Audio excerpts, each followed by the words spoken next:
자, 전시간 이어서 한번 해보도록 하겠습니다. 예, 자꾸 길어져서 죄송합니다. 전시간도 한 15분이, 5분이나 올라갔던데. 자, 그래서 이제 상대좌표하고 절대좌표를, 버텍스 말고 이제 그리드 포인트. 여기가 요걸 그리드라고 해요. 모눈정이처럼 보이는 게. 그래서 하나하나 여기를 포인트라고 합니다. 그리고 이건 그리드 라인이죠, 라인. 그죠? 이렇게 이어서. 줄은 그리드 라인입니다. 그리드 포인트가 되는 거고, 한 개 한 개. 그래서 여기다 주전자를 그리고, 자, 얘를, 그러니까 라인을 그린 다음에 라인으로 하면 라인을 할 때 얘를 여기만큼, 여기 X축으로 200만큼 옮기고 싶어요. 200만큼 옮기고 싶으면 무브키를 누른 상태에서 F12를 누르면, 혹은 여기를 써도 돼요. 여기가 절대좌표, 여기가 상대좌표고, 얘는 그냥 이게 절대좌표고 누르면 상대좌표입니다. 그래서 200만큼 움직이고 싶어요. 200. 그러면 200이 들어가 있죠.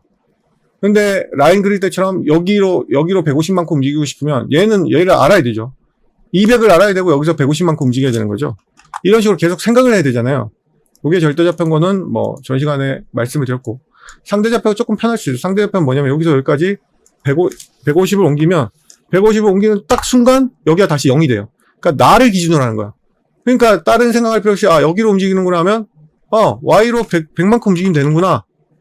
이렇게 하고 100을 움직인 다음에 다시 0이 돼요. 그러니까 움직이고 싶은 만큼만 반대로 넣어주면 되는 거예요. 넣어주면 되는 거예요. 그 움직. 그럼 난 다시 여기로 오고 싶어. 그럼 절대좌표인 경우는 여기가 어떻게 돼요? X는 0이고 Y는 150이잖아요. 근데 얘는 그런 거 필요 없이 X만 생각하면 돼. X로 그냥 150만큼 마이너스로 움직이면 되는구나. 예.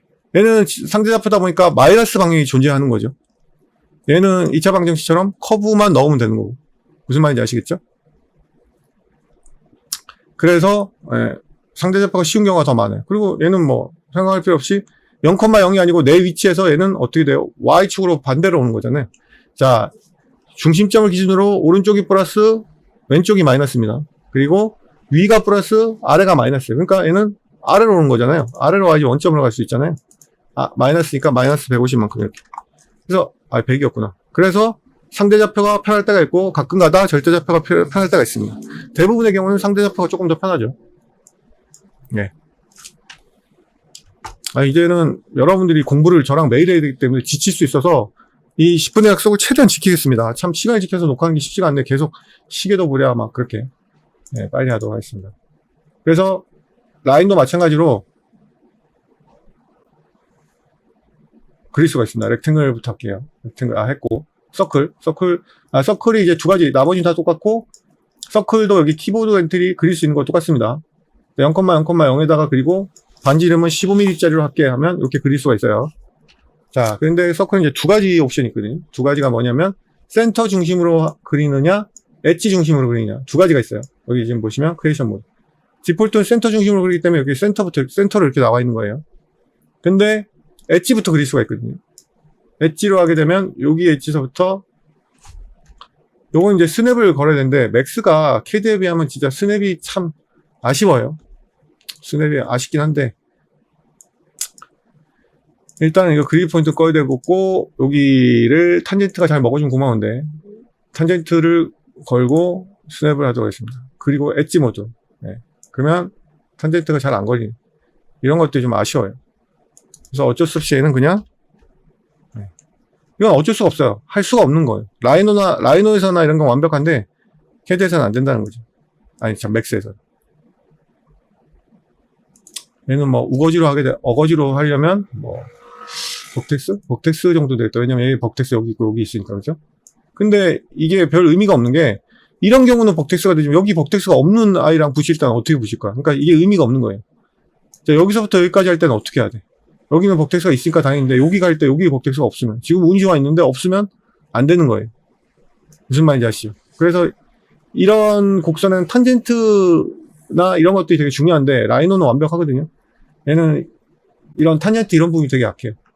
물론 이제 서클로 가는 거는 탄젠트가 약하긴 하겠지만 뭐 이렇게 라인으로 하면 탄젠트 어딘가에 걸리겠지. 벅텍스는 꺼야지 탄젠트가 걸리는 거 알 수 있죠. 이런 부분이 참 아쉬워요. 탄젠트 걸리는 데가 없네. 이런 게 참 아쉬워요. 걸리는 데가 없네. 라이노는 이거 무조건 걸리거든요. 그래서 이런 탄젠트 스냅이 거의 유명무실하다. 자, 그래서 서클은 이렇게 그릴 수 있고요. 끝과 끝으로 엣지로 하는데 저런 부분에 스냅이 참 눈물이 앞을 가릴 정도로 약해요. 엘립스는 타원입니다. 타원이고 다 똑같고, 타원이니까 얘는 당연히 가로축 방향, 세로축 방향이 있겠죠. 넓이, 랭스, 길이 방향, 위스, 넓이 방향. 그 다음에 이제 아웃라인이 있습니다. 아웃라인을 해서 두께를 줄 수가 있는, 도넛처럼 이렇게 두께를 줄 수 있는 거고, 역시 꺾이는 게 용납이 안 되니까 무조건 얘는 옵티마이즈 스텝을 올려주는지 아니면 어댑티브 체크해야지만 안 바꿔야 돼요. 그리고 이걸 3D 오브젝트로 만든 건 무조건 익스트루드 모디파이예요. 익스트루드 모디파이. 캡이 생기죠. 닫힌 커브니까. 그 다음에 아크도 참 허접하기 이를 데가 없어요. 캐드에 비해서 그렇다는 거예요. 다른 3D 툴에서 비해서 그렇다는 게 절대 아닙니다. 오토캐드, 그러니까 라이노 같은 경우도 이제 캐드 툴이라고 하는데, 그런 캐드 툴에 비해서 약하다는 거예요. 자, 디폴트는 찍고 레이더스죠. 그거를 뭐 맥스나 다른 3D 툴에서 엔드 미들이라고 해요. 찍고 그 다음에 미들을 결정하는 거예요.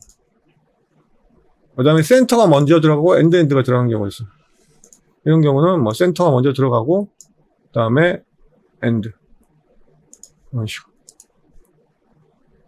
아크도 그릴 게 많기 때문에 아주 많지는 않지만 의외로 꽤 많아요. 그래서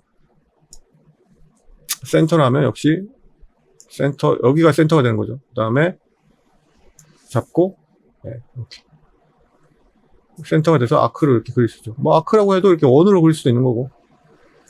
이렇게. 그 다음에 엔곤. 엔곤이 진짜 많이 써요, 여러분들. 고수들이 엔곤을 진짜 좋아하는 이유가 뭐냐면, 엔곤이 진짜 쓰임새가 많아요. 왜냐하면 자, 서클 같은 경우 정확하게 팔각형을 만들겠다. 만들 수가 없어요, 얘는. 버텍스가 팔각형이라고 해서 8개가 안 되거든요. 여기서 지금 이거는 3D 오브젝트로 만든 거. 팔각형을 만들 수가 없거든요. 팔각형의 면이 필요한 경우가 되게 많아요. 버텍스가 8개가 필요한 경우. 근데 얘는 디스플레이에 있다 그랬죠. 탑 레벨에서 버텍스를 보여주는 거. 버텍스 틱을 키면, 이거 자주 사용하니까 알아보세요. 보세요. 4개밖에 없어요. 원인데. 그럼 이걸 8개를 만들려면 어떻게 해야 돼요? 방법이 없어요. 물론 뭐 노가다로 나중에 배우겠지만 에이텍 스플라인에서 얘를 나눠주는 방법이 없지는 않은데 너무 번거롭다는 거죠. 이렇게 해서 여기하고 여기가 세그먼트라고 했죠. 버텍스와 버텍스. 세그먼트를 나눠주는 거예요. 2개씩. 디바이드라는 옵션을. 이렇게는 할 수 있는데 매우 번거롭고, 그 다음에 내가 정확하게 원하는 개수를 하려면 너무 오래 걸리는 거죠. 디바이드 여기 있죠. 그래서 각 세그먼트당 1개씩 나눠주라면 1개, 2개씩 나눠주면 2개, 뭐 이런 식으로 해서 디바이드를 치면 세그먼트를 2개씩 나눠줘. 이렇게 해서 이거 또 개수 세야 되죠. 몇 개지? 이렇게. 너무너무 번거롭죠. 그래서 정확하게 저 버텍스 개수가 필요한 경우가 되게 많아요. 모델링 하다 보면. 그래서 서클보다 엔곤을 많이 씁니다. 엄청나게 많이 써요, 엔곤을. 그리고 엔곤은 외접, 내접도 있어가지고요. 또 많이 쓰는 거죠. 외접, 내접은 뭔지 아시죠? 자, 원이 이렇게 있으면, 아이고, 왜 엔드가 됐냐? 센터로 할게요. 센터로 하고. 자, 이렇게 있으면, 안쪽으로 접하는 걸 내접, 바깥쪽으로 접하는 걸 외접이라고 하죠. 외접. 네. 뭐 어려운 얘기가 아니고.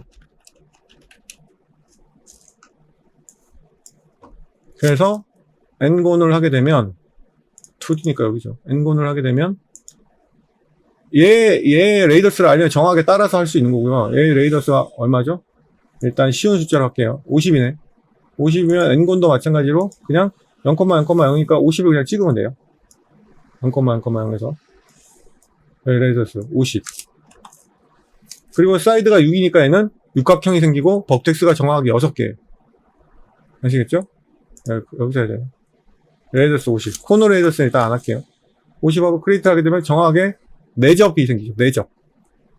왜냐하면 디폴트가 4접이기 때문에 그래요. 여기 지금 보시면 디폴트가 타입이 나머지 옵션 다 똑같죠. 공통 옵션이에요. 센터부터 그리느냐, 엣지로 그리느냐. 아까 그 서클이랑 똑같죠. 근데 여기 지금 보시면 인크립트. 이게 4접이라는 거예요. 4접. 그 다음에 서컴스크립트를 하게 되면 외접이 되는 거죠. 외접. 네. 그래서 내접, 외접 이것도 뭐 가끔 필요할 때 있지만 가장 중요한 거는 버텍스 숫자를 내가 원하는 것처럼 만들 수 있다는 거. 자, 버텍스 숫자가 지금 6개겠죠. 당연히 이렇게 육각형이 되니까. 혹은 12개를 만들고 싶으면 12각형을 만들면 돼요. 근데 선생님 원은 아니지 않느냐. 그래서 있는 옵션이 바로 서큘러예요. 서큘러 하게 되면 버텍스 12개짜리 원이 되는 거예요. 이게 정말 많이 써요. 정확하게 버텍스 12개짜리가 되죠. 그 다음에 뭐, 그러니까 버텍스 숫자를 내가 예측할 수 있다는 거예요. 정확하게 줄 수 있죠. 자, 4 하면 4개짜리, 버텍스 4개짜리 원이 되는 거예요. 6 하면 버텍스 4개짜리, 예, 원이 되는 거고. 50 하면 50개짜리 되기 때문에, 서클보다는 무조건 서클 형태면, 서클 형태 아니면 내일 끄면 되겠고, 서클 형태면 켜서, 버텍스 숫자 내가 원하는 걸 정확하게 넣고, 그러면 원하지 않으면 끄고, 그런데도 얘는 뭐까지 있냐면 코너 레이더스까지 있단 말이에요. 필렛이라고 하죠. 렉탱글에 있었던 거. 이런 기능까지 있기 때문에 엔곤이 압도적으로 많이 쓰일 수밖에 없는 거예요. 버텍스 숫자도 내가 개수도 마음대로 줄 수 있고, 내접이냐 외접이냐도 줄 수 있고, 그 다음에 이렇게 직선 모드일 때는 내가 필렛까지, 코너 레이더스까지 줄 수 있기 때문에 엔곤이 압도적으로 많이 쓰입니다. 나머지는 그렇게 많이 쓰는 게 아니기 때문에 빨리빨리 하도록 하겠습니다. 스타, 말 그대로 별 모양이에요. 뭐 이거 쓸 일은 많지가 않죠. 드래그 아니에요. 클릭하고 손을 놓으면 다시 안쪽이냐 바깥쪽이냐를 정할 수가 있는 거예요. 나머지는 전부 공통 메뉴고, 네. 레이더스 1은 여기 안쪽 작은 부분에 레이더스가 되는 거죠. 이렇게 작은 부분에. 작은 부분에 레이더스고, 여기는 바깥쪽 큰 부분에 레이더스가 되는 거죠.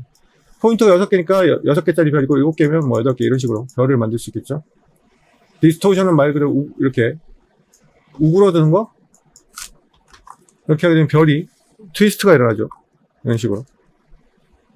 필렛 레이더스는 말 그대로 안쪽, 여기 작은 부분에도 필렛을 줄 수가 있고요. 네, 필렛이 먹죠? 바깥쪽이 필렛 레이더스 주겠죠. 이런 식으로 별과 별걸 다 만들 수 있습니다.